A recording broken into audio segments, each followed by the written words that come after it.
It will touch everyone and everything in our world. Death will come whether we are ready or not, today or tomorrow.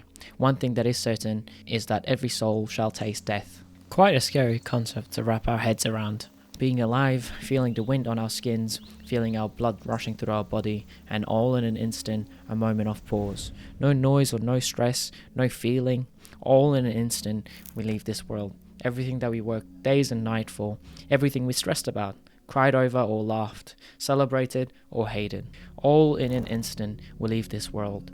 Never being able to tell the loved ones how much they meant, or the ones we hated why, leaving everything in this material world behind. As petrifying as the notion of death is, there's a whole different way of looking at it.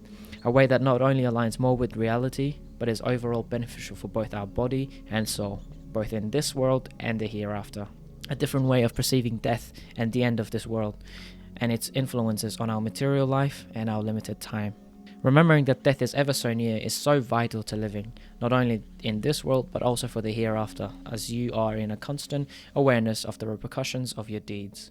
It also helps you to see how futile and pointless only chasing this material world can be, with the average life expectancy of a person in this world being 71.3 years. It is pointless when you put it against the infinite time you will face after the day of judgment. It becomes nothing, less than a blink of an eye, a beautiful illusion. And when you compare what you will sacrifice if you prioritize this world over the next, it becomes even more foolish, when the fragrances of paradise will be unmatched and the food ever so filling and delicious. The pleasures of paradise will be infinitely greater than those of this world. Remembering death often and the hereafter is an incredible exercise you can do. It will make you a strong, serene person who, when faced with trials and tribulations, can simply take a step back, look at the greater picture, and tackle the problems in accordance to your deen, as that is the best that you can do, and leaving the rest for Allah and Allah alone. The practice of memento mori, as the Stoic philosophers talked about, and its benefits for your life, the purpose and gratitude it brings. This is not simply an Islamic or Stoic concept, rather it's a worldly one. From the Eastern philosophers to the Western, the yin and yang, the eternal dance between light and darkness and its balance, it is a concept that has been with us throughout time. And if we all focus in this life on the material wealth, the cars and riches, we will lose our souls and faith in Allah. We will become empty, without love and vibrance, purposeless, without satisfaction, on a constant pursuit of a never-ending milestone, which will never satisfy our desires. However, jumping to the other extreme side, focusing all our energy on the hereafter will do us no good, especially if you do it in the incorrect way, because a big part of the religion of Islam is in this world and our share of it. Our 71.3 years that we stay here, our minor or major impact, the responsibility every man, woman or child has to be a great father, a nurturing mother and a pious child. A balance must be met, living well in this life, having guided and correct answers to its questions, whilst maintaining the notion of the hereafter, because to have a successful result, we must realize the paradoxical nature of this futile and small existence, and its importance on how we go about it. Being good to one another, remembering not only our religious responsibilities, but our worldly responsibilities too. A father must provide and support, a mother must nurture and love, a child must learn and respect. A man must care and develop day and night and strive towards Allah and the correct path. Knowing that death is not the end of all our existences can be relieving in a peculiar way. It shows us that our close ones that pass, our friends and relatives that either tragically or peacefully die, will not simply perish, but end up in an infinite existence beyond this beautiful lie that we call our world. And if they lived a life of humility, fairness and love in accordance with the words of Allah, then their end and transition from this world is the greatest thing that will ever occur, leaving this dunya to meet Allah and taste His generosity to the fullest extent. There's a dual nature to death.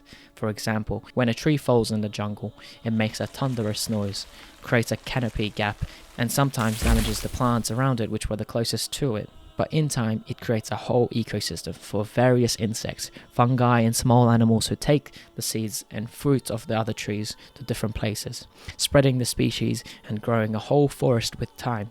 The fallen tree begins to decompose, releasing vital nutrients back into the soil and its surroundings, and it creates fertile soil for the next generation to come. At death will blossom, And most things in this life must die. For the forest to flourish, some of your immature boyish tendencies must perish to become a man. Your laziness, parts of your greed and pride must depart from your heart to become a pious and righteous one. Your arrogance must diminish to learn and develop.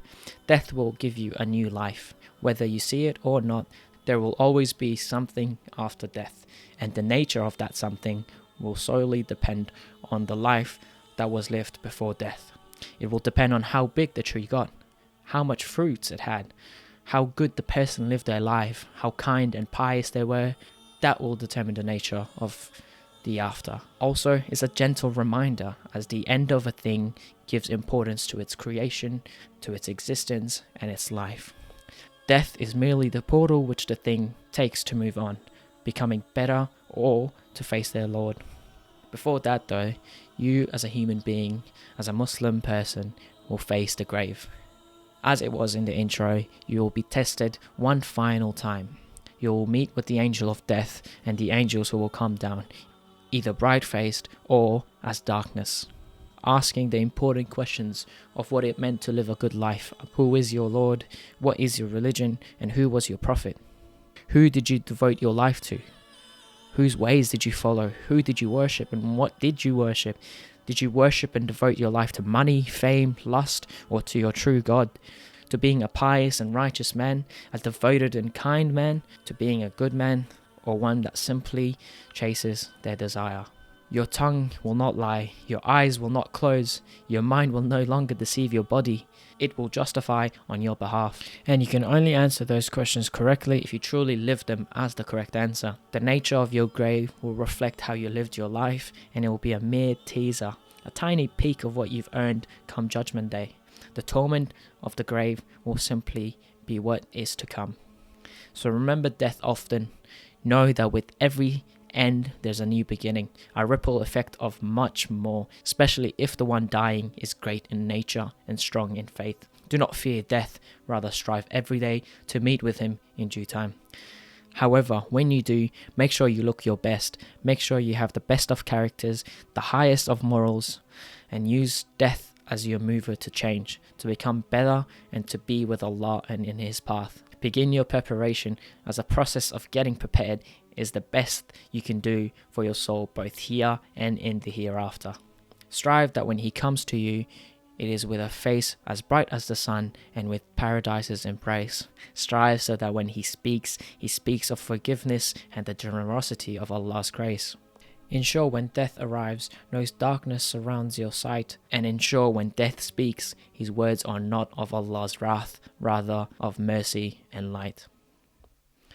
We all know what it means to be a good man, what it means to treat each other with kindness and respect, to be fair and just, to not wrong one another, and to not take what is not rightfully ours. As dumb and unjust as mankind is, we all know what it means to be a good person, to live a good life. We simply must do it. We all, and me included, need to simply begin taking the right actions at the right times. We all need to stand up for the injustices, whether big or small, in our daily lives or in the wider world. We all need to show respect and a little kindness, spreading love and justice. And most importantly, following the words of Allah and His Prophet, and living every day to imitate Him and the way He lived, placing Him as the greatest role model in this world. Strive and be ready to meet death with a smile.